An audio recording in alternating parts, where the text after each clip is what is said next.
Welcome to SORMAG's Writers Cafe, where we share the real writer's life over a cup of friendship, sprinkled with laughter and wisdom. My name is LaShaunda Hoffman, and I'm your host. This episode is sponsored by Virtual Tea with LaShaunda Promotion Strategy Session. Today's podcast is How to Write a Good Plot. Our guests are Tonya Franklin and Alice Wootson. Welcome, ladies. Thank you. Thank you. Well, I am really excited about learning how you guys handle your plotting. And so we're going to start with Tonya to tell us a little bit about herself, and then Alice is going to tell us, and then we'll just jump right on into talking about plotting a good book. We start with you, Tonya. All right. How you doing, LaShaunda? Hi, Alex.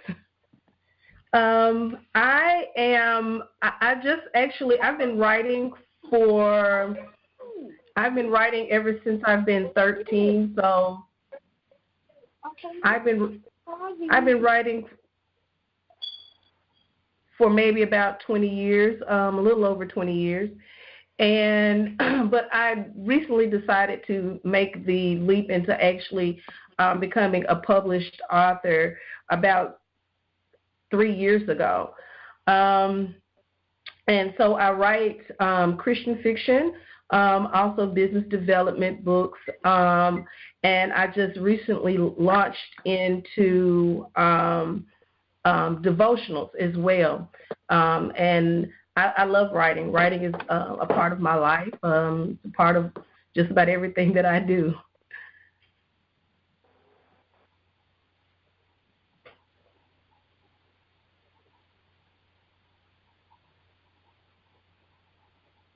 Okay, I put me on mute and forgot to unmute me. I was saying that I like that you're in different genres, and that's really good. Miss Alice, you want to tell us a little bit about you? Yes. I used to write poetry starting when I was in elementary school. Then I found romance books when I was older, and I read all of them. At the time, it was only Harlequin that was out there. And finally, I said, I could write one of these.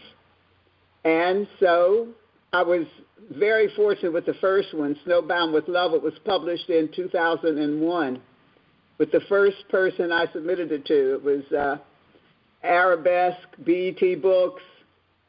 The company changed over.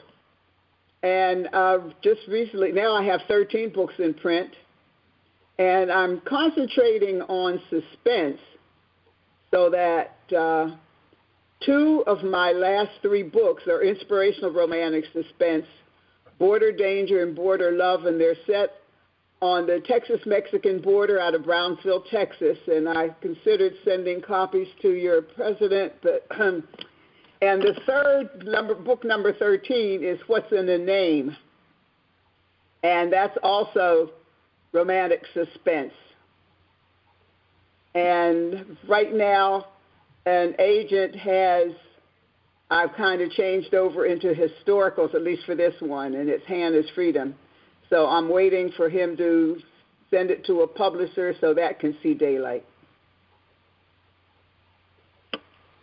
Well, I hope that makes it through, because we need lots of historicals. I hope it does too. And all right, so let's just begin. Do you both have a system that you use for plotting? You know, how do you begin your plotting? I don't know who you want to go first. We'll start with you, Tonya. Go ahead. Well, with me, it starts with an idea. It starts with an idea and a question. A lot of times, most of the time, it's the question that comes first, and then I start to do the brainstorming and conceptualize the actual idea, where I'll ask a question. Well, what if this happened? Well, what if this person were to ever do this? And that's usually how it starts for me. And I kind of just play around with developing my characters around that question.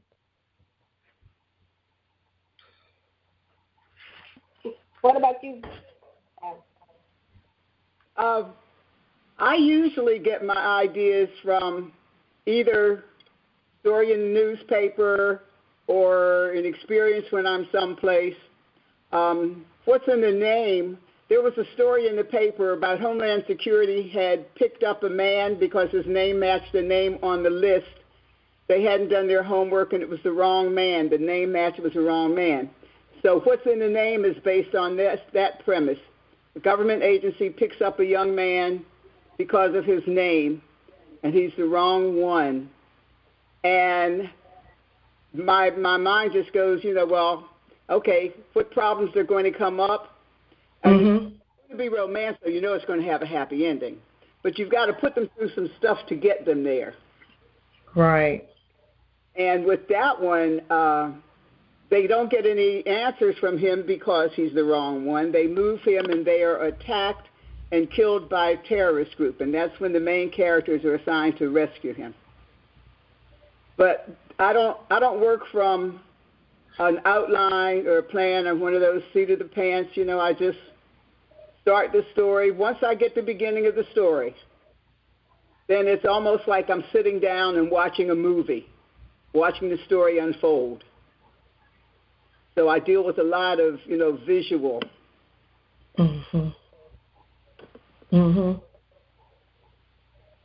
So you just kind of go with the flow. You don't know how the story's going to end. You just write it. I know how it's going to start.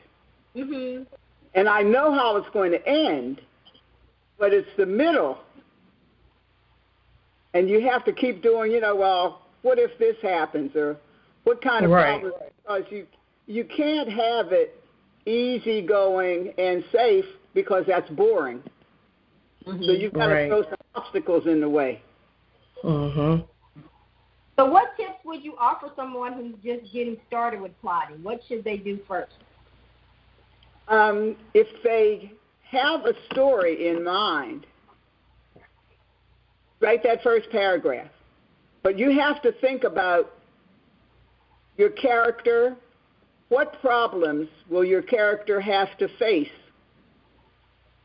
And in your mind, how are they going to get out of it? But you have to give them a lot of problems, and you have to make it very difficult for them to solve them, keep putting obstacles in their way, and, but give them the strength to overcome it.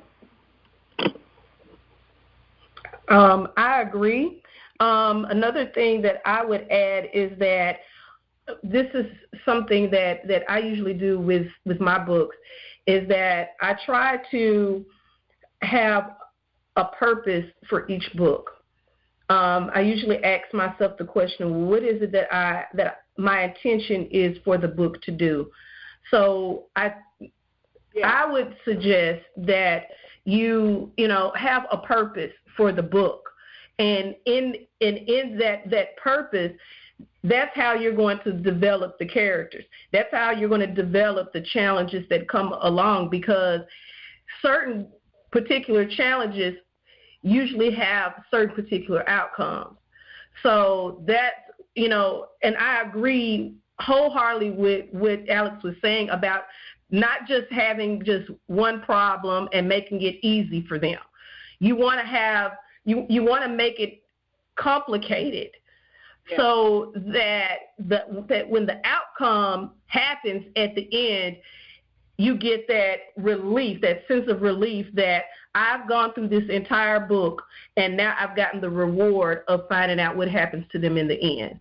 That's the reward that they receive, and it's like, okay, what I intended to do with this book, and you don't want to box yourself in and saying, okay, I just want my book to do this.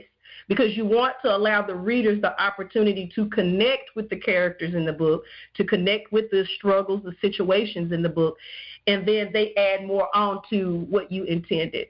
And that's the overflow. That's the extra goody stuff that comes with reading the book. It's true. I agree. My 2 Border Patrol books, we spent 3 winters in Brownsville, Texas, and I was really amazed at how close the Mexican border was. The Rio Grande was narrow, Mexican border. so I decided to make the main characters Border Patrol agents. Mm-hmm. But purposely did not make the big problem illegal immigrants. Mm-hmm. Other problems that they have to deal with, and you have to make sure that the reader can't guess what's going to happen next. But Right. it has to be logical. And, Right. that afterwards they say, oh, wow, yeah, I could see that. Mm-hmm. When I started learning about plotting, one system that came up a lot was the goal, motivation, and conflict. Do you use that in your plotting? I don't use it as it's there, but I don't have it in the front of my mind. Okay. When you start with your story idea, you usually have a goal, a general goal in mind. Mm-hmm. Right. You have to have points and along the way leading towards that goal, but you also have to throw in some setbacks and some unexpected twists and turns. Mm-hmm. But when you get to the end of the book, you want the reader to say, "Oh yeah, that makes sense." Right. And right. I knew that was going to happen. Mm-hmm. I agree with her on all of that, because I operate the same way. I don't just strategically say, okay, well, I'm going to add this under this or under that or under that. It just unfolds as you're developing the story itself. Yeah, yeah. Okay. My biggest issue with plotting was conflict when I first started. I'm like, why do they always have to have so much conflict? But I realized that that's the most important part of the story. That's right. Exactly that. What is it that, especially with romance, you got to have that conflict that's keeping them apart. And I'm like, why can't they just be together? And so, most of my stories are married people, so I have to do, because I wanted my people to be together. And so, I still found out that I still had to put conflict in there. Yeah, they married, but they have issues. Right, married people don't agree with everything that happens. Well, I know. I'm 20 years in. Yeah, Yeah. So, what tips do you have on how to do good conflict in your story? A lot of brainstorming. Just throwing in experiences, personal experiences. I want to kind of go back to what Alex said earlier about how she pulls from experiences, things that she sees or that she reads, and you always take it and you expand that to make it personal for whoever the person is reading it. So I would say a lot of brainstorming and just throwing and tossing in stuff. Make a good soup. I would like to call it, to where you're just tossing in what if. I'm big at what if when I'm writing. I'll write something and I'll say, okay, reading that particular passage right there, I already know what's going to happen because it's so predictable. So now you have to throw in another monkey wrench so it's not as predictable. Mm-hmm. I agree with you. Oh, yeah. That's what makes it interesting. Right. Where they never saw that coming. Right. Because the character doesn't. The character. Exactly. They even if you have married characters, they're sitting and watching television. One wants to watch one show, one wants to watch another. Right. Mm-hmm. I have that all the time.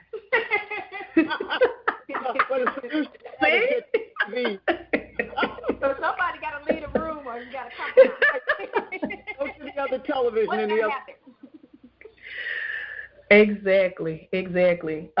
My first Christian fiction novel was actually about a married couple, and from the beginning of the book, I wanted to put their conflict at the beginning, because I wanted the readers to see that this is going to be the focal point on where everything else stems from. And in looking at the conflict, then you start to get to see a little bit more of the human side of the characters, parts that you can actually relate to, instead of just looking at them as just a character. So even married couples, I mean, you're married, you're one unit, but you're still individuals. You still have your own personal conflicts, your own personal isms and schisms that you have to learn how to manage or even overcome in order to still be a cohesive unit. That's true. I agree with that. Mm-hmm. It's a give and take.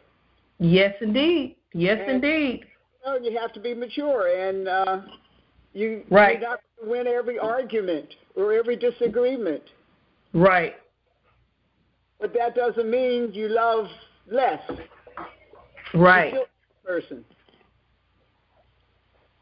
So what advice would you have for someone who's beginning their story? Where do they begin their story in the plotting system? I would say brainstorm ideas. I tell people all the time, just take ideas. I jot down stuff all the time, and I don't automatically always just get up and start writing a book just from that idea. Sometimes I just write ideas down, and later I come back to those ideas where I've just jotted things down, and they turn into stories.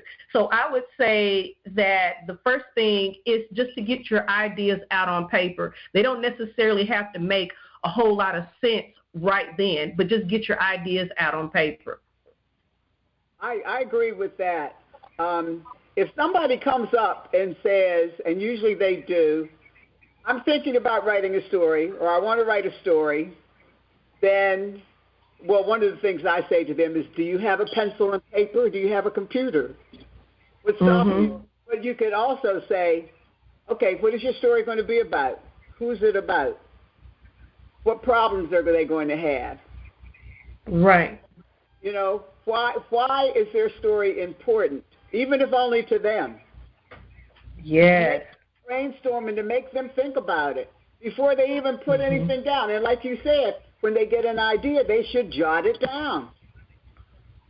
You don't have to keep it there. It's not etched in stone, but write it down to get all your ideas down, because if you don't, they're going to keep poking at you until you do. Right. How do you handle backstory for your plot? The backstory usually is something in the background of the main characters. There's something there that's keeping them from reaching their goal, or something is bugging them. Maybe something's unresolved, something they wish they had done or they want to do. But this comes out, the backstory comes out slowly, and just like all of us have a backstory. And the backstory influences how you react in situations. Mm-hmm. I agree with that. I definitely agree with that. Usually with the backstory, and it really depends. It depends on, especially if you're doing a standalone book, or if you're planning to do a series, you don't want to give everything. If you're doing a series, you don't want to just pour it all out, because you want to be able to have enough conflict to be able to support the following books in that particular series. So you may want to conceptualize the different parts of the backstory that deals with whatever that particular set of conflicts is for that particular book. Right, because in real life, conflicts, problems always arise. Mm-hmm. I mean, it might be little, might be big, but life isn't smooth. Mm-hmm. Mm-hmm. But I couldn't do a series because you do a series, you have to remember what you did in the other one. Right. You have to remember the backstory. And I can't do. That's why I can't do fantasy, because you have to create worlds. Those are my favorite types of books.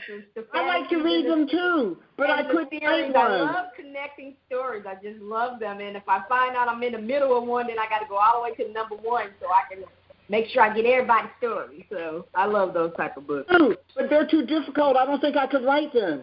I'm going to leave that to somebody else.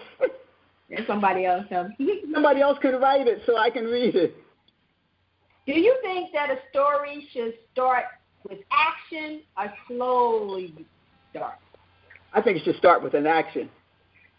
Because that reader, you have to grab that reader early. Mm-hmm. Right. The reader doesn't put the book down. Now, it might be something small, something that's going to make them question. One of my books, it starts with one of the border books. She's on patrol in the woods, and she hears a noise.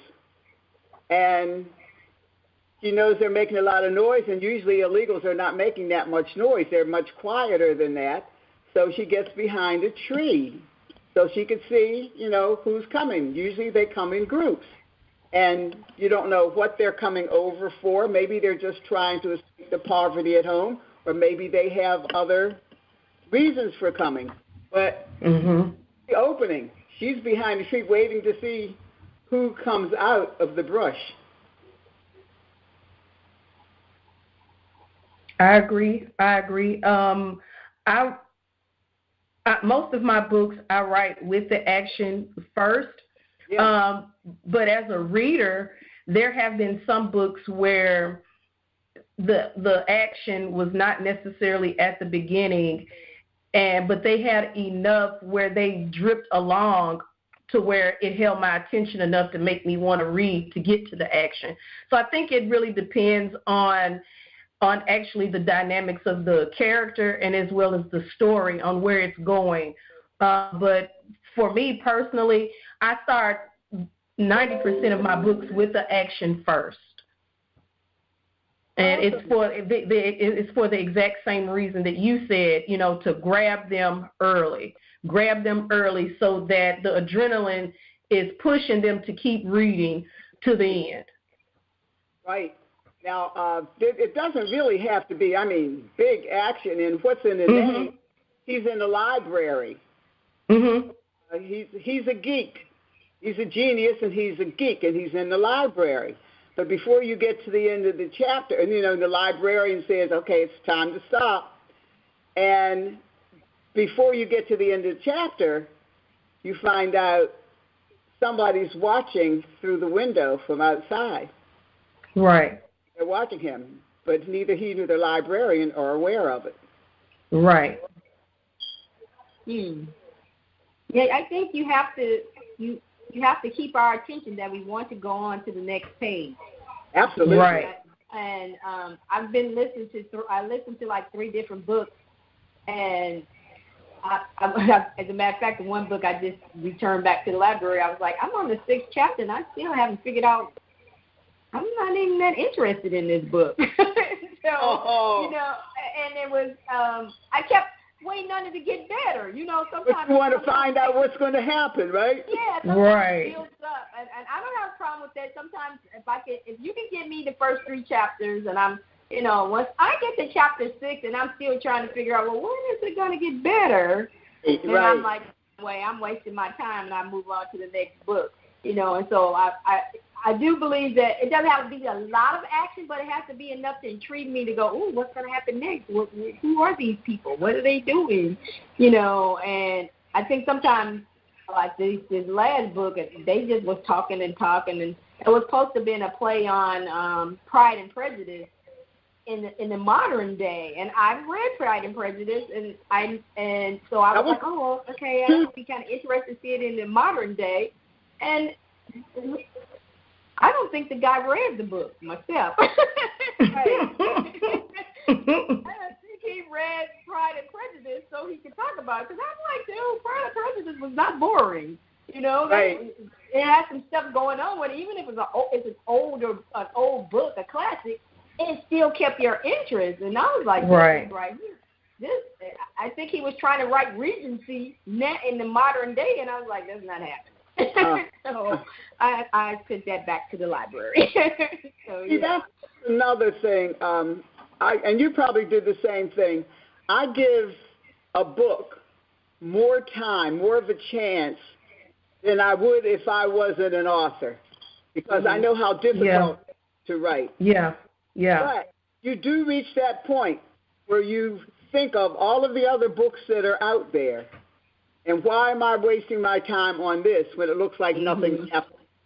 Yeah, and that has been my thing. I told somebody the other day that my reading time is precious, so I want to enjoy the book. I don't want to keep trying to figure out when you're going to get good.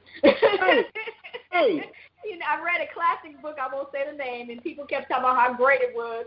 And I'm like, again, at chapter 6, and I'm like, I'm waiting on action. I'm waiting on the sword fighting. And I'm like, okay, if they're going to be in chapter 10, I ain't got time to wait on this because it was a thick book. And I'm like, this is going on. I'll watch the movie. I enjoy the movie. The book can stay at the shelf. And so I'm left it at the shelf and move on to something else. So, absolutely. And I think as a writer, you have to think about that. Will the reader wants to get to know your characters. They don't want to be dragged along. They want to be working along with them, you know. And that's very important now, especially now, because everything is so fast. And people, you know, I posted the other day about how I like a big book. And that's just from years ago. I love big books. I read books listening to them on audio now. I don't actually go get a big book and read it, per se. But a lot of people were like, they didn't want anything over 250. And I was like, wow.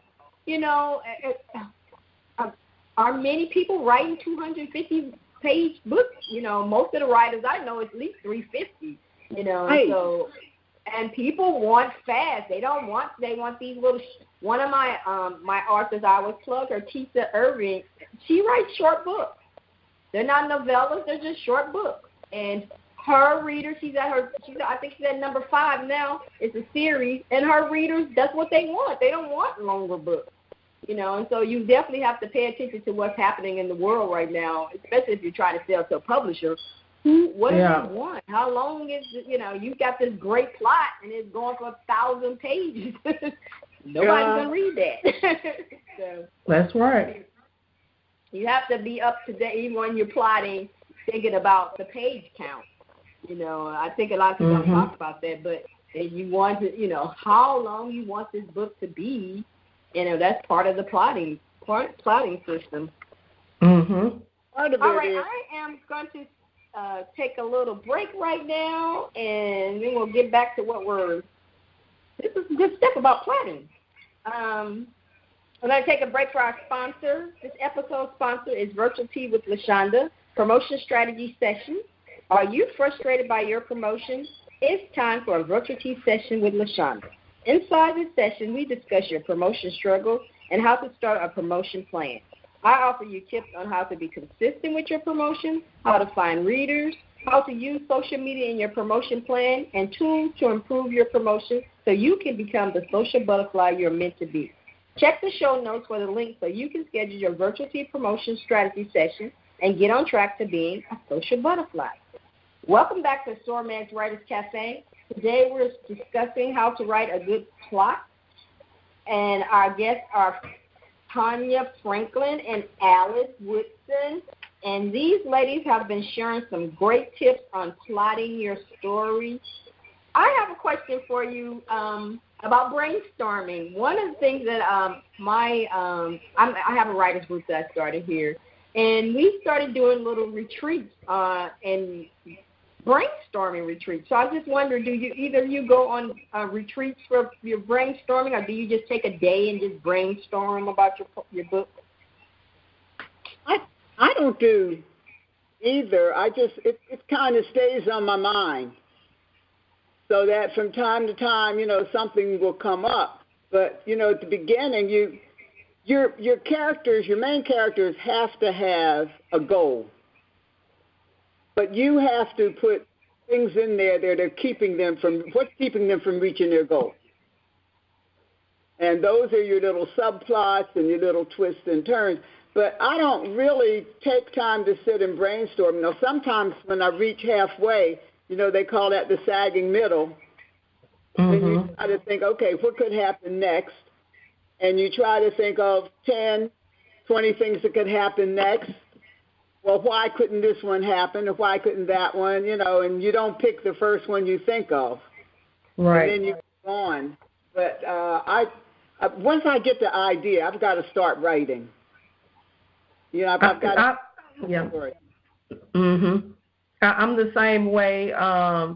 Usually when I get the idea, I just start writing. It's very rare that I write an idea down and then I have to come back to it and add extra little details or whatever. But most of the time when the idea comes, I've already started conceptualizing and asking the questions on the what if.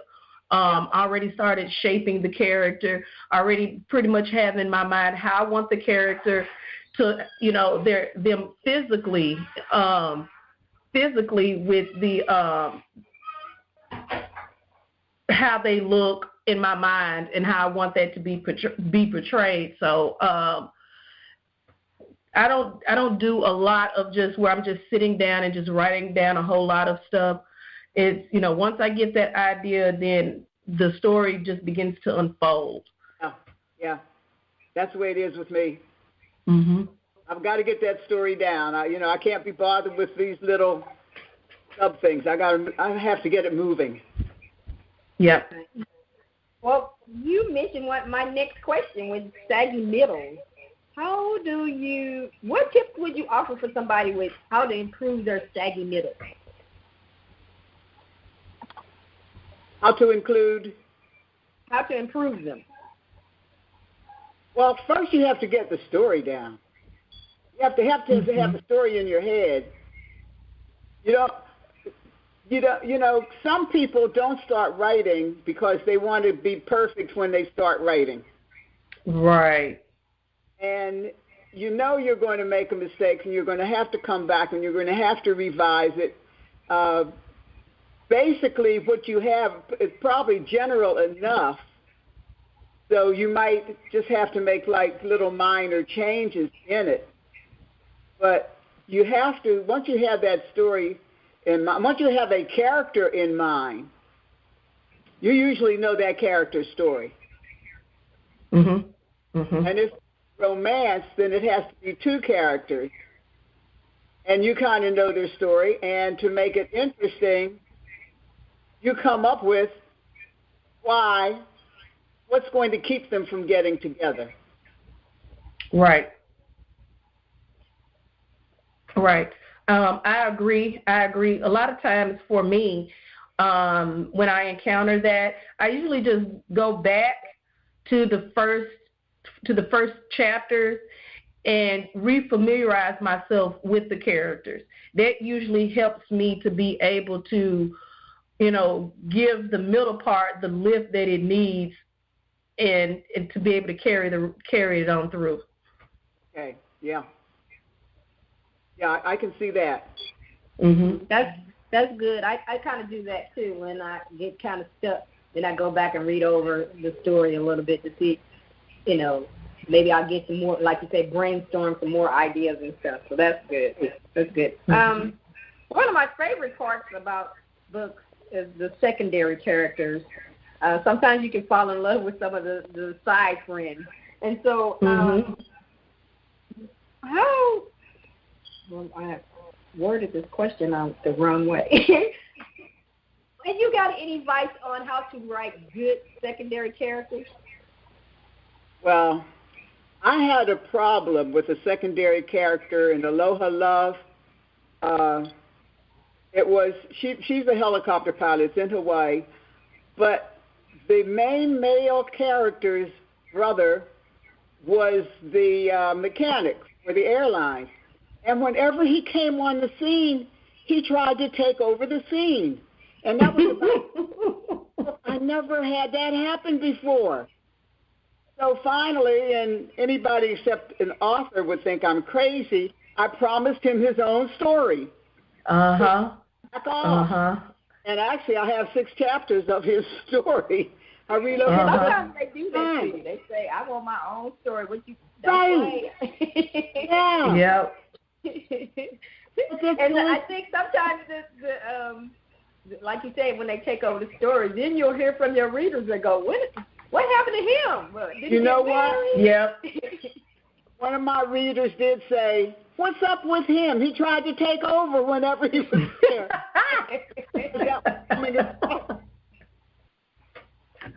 Yeah, promised him his own story, so he backed off. I agree. I dealt with the same issue because your character played such a major role in being a boost for the primary character that it became overpowering. So I was like, okay, they got to have their own story. You got to work that out. So I agree. Sometimes you just have to give them their own story, because their role is important in the book, but you don't want it to overshadow the primary character. You don't want to do that. But his role is that big. I mean, anybody could have been the mechanic. It didn't have to be Nate. Yeah. It's how you write it. You know. So I had on the page. He was like, I'm not gonna just be an ordinary mechanic. And see, sometimes that role that is so subtle, but it's so important. Mm-hmm. And so it can have, it can kind of, blossom a little bit more than maybe intended. So it's like, okay, you know what? I got to do something else with this, because it's growing bigger than I initially intended. So, even if the role is small, it can have a huge impact. Right. Now, I'm not pushing it, because I don't remember if it was the 4th or the 5th. Okay. Go find Nate. He got a story. And you could probably, now that you know this, you could probably find a point where he backed off a little bit. Mm-hmm. I promised him his own story. Gosh, that was scary. I have that happen to me all the time, because I write series. So they'd be like, "Hey, I need you to hurry up so you can do my story." I understand. I was telling you about how I was reading this book, and I kept saying, when is it going to get better? That's the pacing of the story. Yes. How do you improve the pacing of your story? More conflict. Add more pieces that are unsuspected, but that even though they're unsuspected, they still tie in. It's not something that's just, all left field, but it's something that actually connects with the conflict that's already there. It kind of helps, and sometimes this is something else that I've learned, that sometimes when you throw in that extra stuff, it kind of helps if you connect it to the part that was sort of boring, so that you can kind of lift that a little bit, so that people go say, okay, yeah, it was moving, the story was moving kind of slow, it was kind of boring, but now I'm seeing, okay, the manifestations of the boring part, so it was worth, pushing and pressing my way through to this point. A long time ago, I was taking a writing workshop, and one of the things they said was, when you have a scene, if you can eliminate that scene and not affect the story, then you don't need the scene. Right. And so sometimes that could be the test. Do I really, why is this here? What's the purpose of it? Right. Yes, if the scene doesn't move the story forward, then you can It's got to go. Yep. Me. Yep. I guess that really helps with the pacing, too, because you got most of the time it's usually just backstory that people are throwing up in there trying to tell you what's going on when you're like, you know what, And some people get descriptive, and sometimes, you're like, I really don't need that. Some people throw some sex scenes in there, and you're like, really? Did we need a sex scene right here? Right. So, you didn't know what else to do. It's like in the cowboy movies, you throw in the chase. You're like, really? You got time to kiss? I'm going to what was it on the first and ride out. What's the purpose of the scene? Right.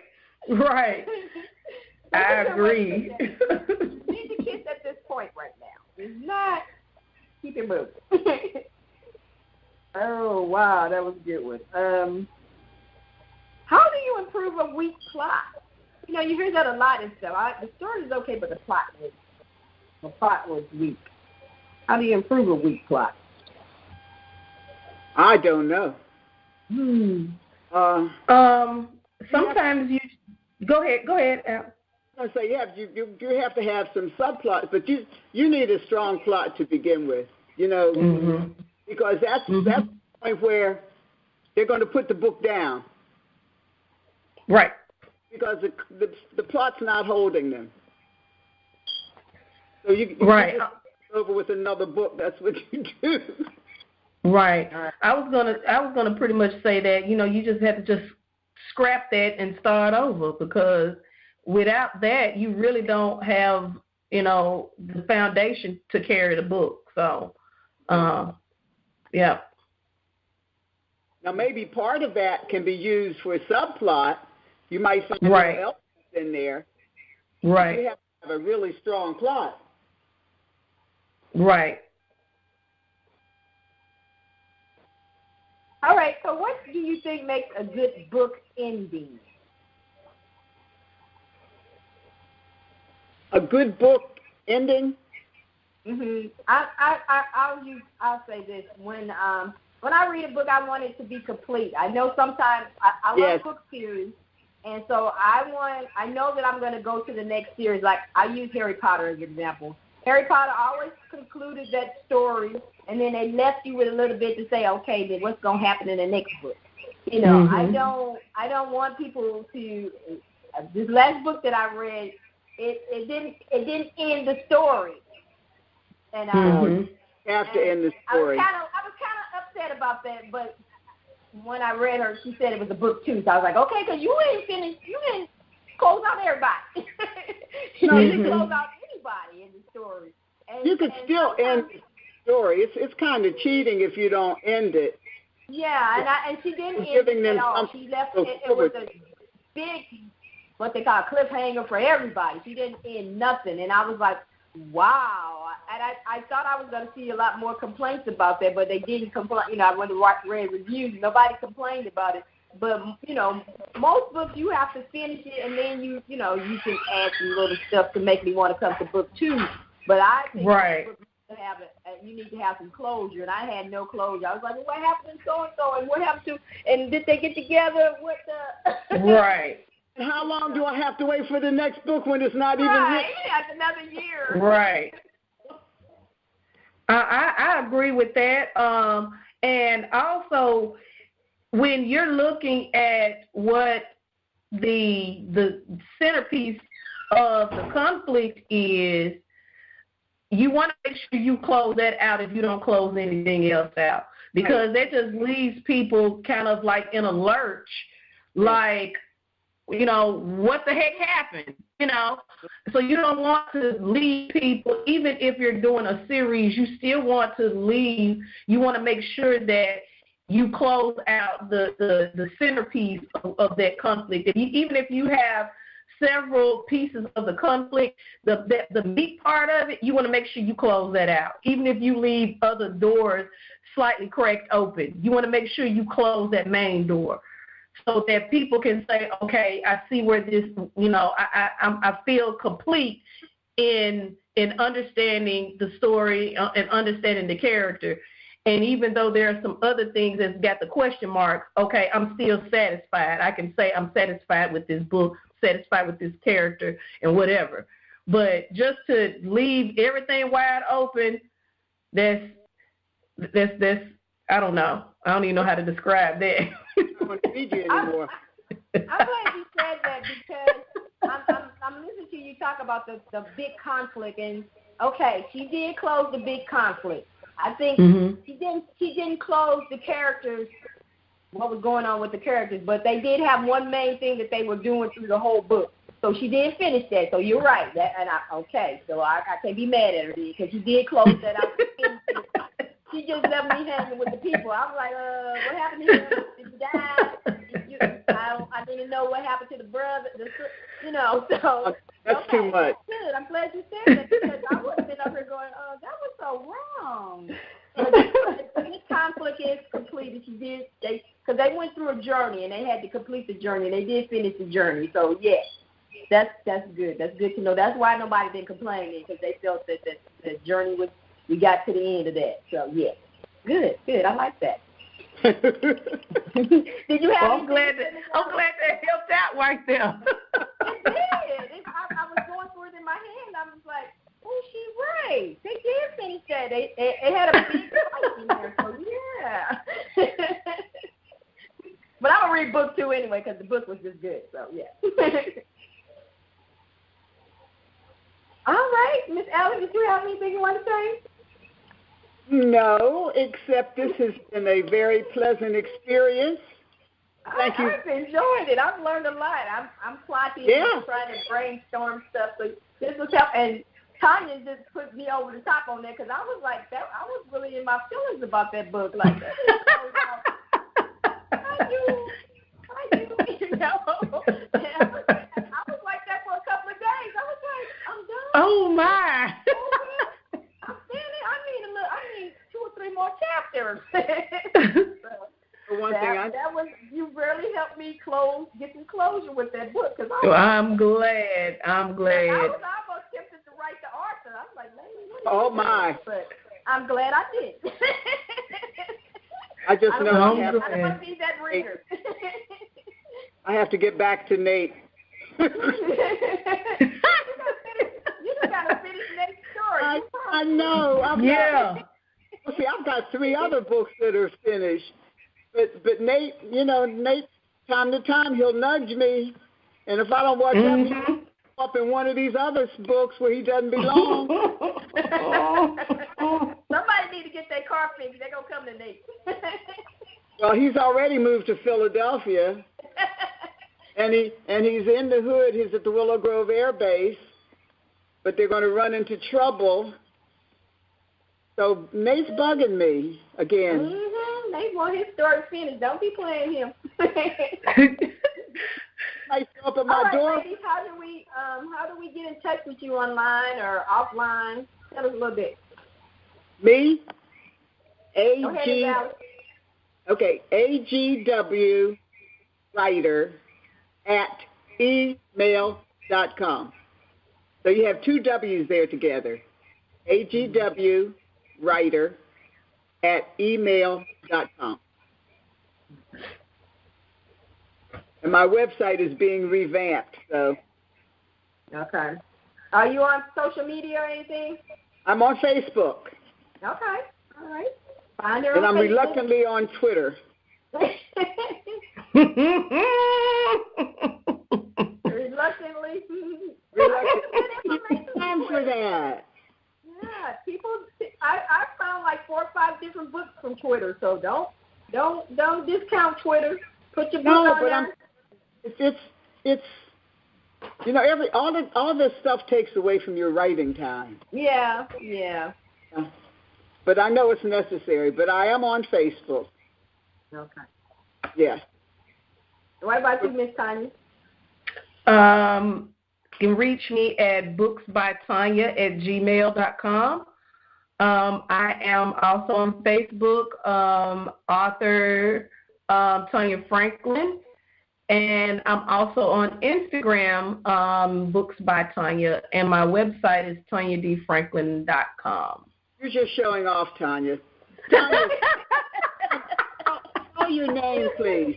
Is that Tonya? Hey, I didn't know if it Follow was. her on Facebook. She gives some great tips on business and writing and stuff like that. So follow Tonya on Facebook. Okay, it's booksbytonya@gmail.com. Correct. Okay.